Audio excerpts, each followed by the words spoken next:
एक ज़माने में जंगल में एक झील थी जो खूनी झील के नाम से मशहूर थी। शाम होने के बाद कोई भी इस झील में पानी पीने नहीं जाता था। एक दिन चुनू हिरन इस जंगल में रहने के लिए आए थे। जंगल में उसकी मुलाकात जिगो बंदर से हुई। जिगो बंदर ने चुनू हिरन को जंगल के बारे में सब बताया, लेकिन इस झील के बारे में बताना भूल गया।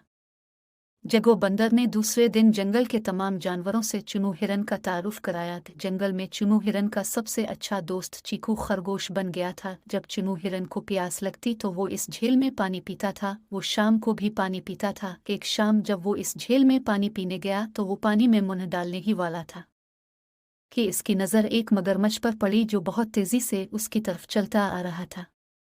ये देखकर वो जल्दी से जंगल की तरफ दौड़ा और रास्ते में उसे जगो बंदर मिल गया। जगो चुनू हिरन से इतनी तेजी से भागने की वजह पूछता है। चुनू हिरन ने से सारी बात बता दी। जगो बंदर ने कहा कि मैं आपको ये बताना भूल गया कि ये एक खूबसूरत झील है, लेकिन शाम के वक्त ये इंतहाई खतरनाक हो जाती है। जो शाम के बाद झील पर जाता है वापस नहीं आता है। जगो फौरन से बोला, लेकिन इस झील में मगरमच्छ क्या कर रहा है? हमने इसे कभी नहीं देखा। इसका मतलब यह है कि मगरमच्छ तमाम जानवरों को खाता है जो शाम के बाद झील में पानी पीने आता है। अगले दिन जिगो बंदर जंगल के तमाम जानवरों को लेकर इस जेल में गया। मगरमच्छ ने तमाम जानवरों को आता देखकर खुद को छुपा, लेकिन मगरमच्छ की कमर झील पर अब भी पानी के ऊपर दिखाई दे रही थी। सब जानवरों ने बताया कि जो चीज़ पानी के बाहर नजर आती है वो मगरमच्छ है।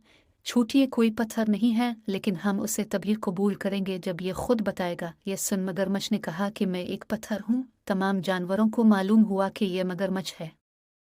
चीकू खरगोश ने मगरमच्छ को बताया कि तुम्हें यह तक नहीं मालूम कि पत्थर नहीं बोलते हैं। इसके बाद तमाम जानवरों ने मिलकर मगरमच्छ को इस झील से निकाला और खुशी खुशी जिंदगी गुजारना शुरू कर दी।